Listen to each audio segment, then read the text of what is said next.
Radhe Radhe everyone. आज की इस वीडियो में जानेंगे कि पितृपक्ष में महिलाएं ऐसे कौन से कार्य करें जिसके करने से पूरे साल भर आपको पितरों का आशीर्वाद मिलता रहे।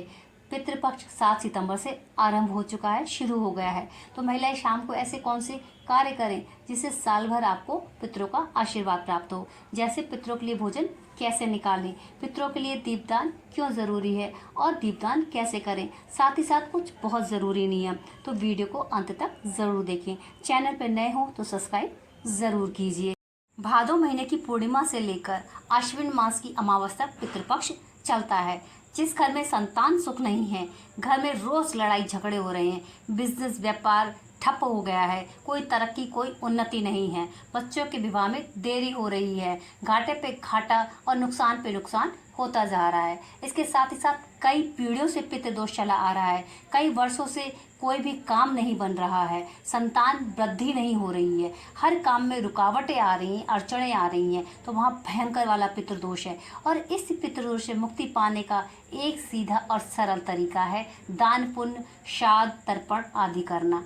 आप पूरे वर्ष अपने लिए और अपने बच्चों के लिए कमाते हैं, उनके लिए समय निकालते हैं, बर्थडे एंजॉय करते हैं, एनिवर्सरी सेलिब्रेट करते हैं, दोस्तों के साथ एंजॉय करते हैं, क्योंकि पितरों के आशीर्वाद से ही आपको सुखद जीवन प्राप्त होता है। इसलिए पितृपक्ष में महिलाओं को ये कार्य जरूर करने चाहिए। शाम के समय पीपल के पेड़ के नीचे घी का या तेल का दीपक जरूर जलाएं।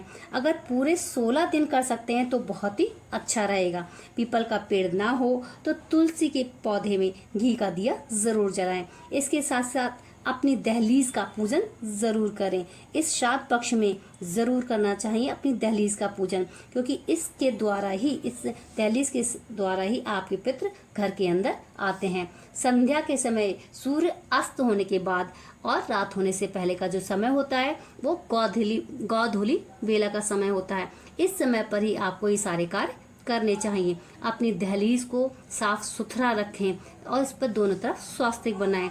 घर की दहलीज पर दीपक से पूजन करें और इस दीपक को दहलीज के ऊपर रखें।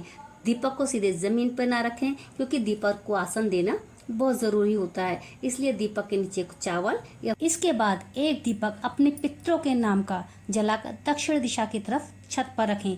यह दीपक मिट्टी का या फिर आटे का भी हो सकता है। इस दीपक में काले तिल जरूर डालें और साथ ही कुछ मीठा रखें। जलाने के लिए घी या फिर तेल का प्रयोग कर सकते हैं और अपने पितरों से अपनी सुख समृद्धि के लिए प्रार्थना करें।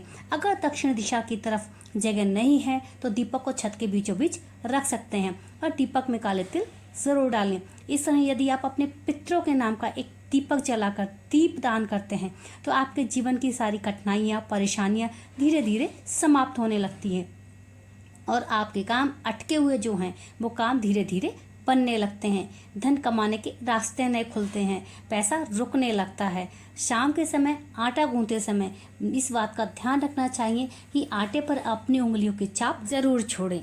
आटे को गोल गोल ऐसे ही गूंथ कर ना रखें, वरना ये गूथा हुआ आटा एक पिंड बन जाएगा और फिर ये आटा इंसानों के लिए नहीं बल्कि भूतों के लिए होगा। रात में कभी भी, खास तौर से ये पितृपक्ष में, भूलकर भी ऐसा ना करें। फ्रिज में आटा ना रखें, वरना निगेटिव एनर्जी आपके घर में प्रवेश कर सकती है।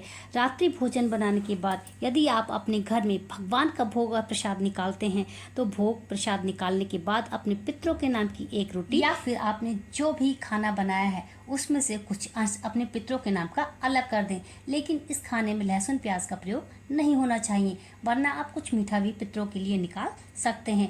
फिर रात में भोजन करने के पश्चात काम समाप्त करके रसोई को साफ करें, क्लीन करें और पितरों के लिए निकाला गया खाना और एक गिलास पानी घर की रसोई में ही छोड़ दें। सुबह में इस रोटी को छत पर कौवों के लिए और पक्षियों के लिए डाल दें।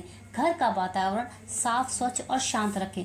घर में दोनों समय धूप दीप जलाकर रखें। भजन कीर्तन मंत्र इत्यादि जरूर सुने, क्योंकि इस समय तृप्त और अतृप्त सभी प्रकार की आत्माएं धरती पर विचरण करती हैं। इसलिए कम से कम सुबह और शाम में भजन कीर्तन मंत्र आदि जरूर सुने। पितृपक्ष में गाय को रोटी खिलाएं, पक्षियों को अनाज डालें, चींटियों को आटा दें और कौवों को, कुत्तों को कुछ न कुछ जरूर खिलाएं। घर में कोई भी व्यक्ति अजनबी आए, चाहे आपके जान पहचान का, उसको पानी पिलाएं, भोजन कराएं, क्योंकि आपके पितृ किसी भी रूप में आ सकते हैं। इसके साथ ही साथ तिथि पर अपने पितरों का श्राद्ध, पिंडदान, तर्पण जरूर करें। इन छोटे छोटे कार्यों से आप साल भर अपने पितरों का आशीर्वाद पा सकते हैं। ऐसी छोटी छोटी महत्वपूर्ण जानकारी और उपाय के लिए वीडियो को लाइक कीजिए और चैनल पर नए हो तो सब्सक्राइब करना ना भूलें।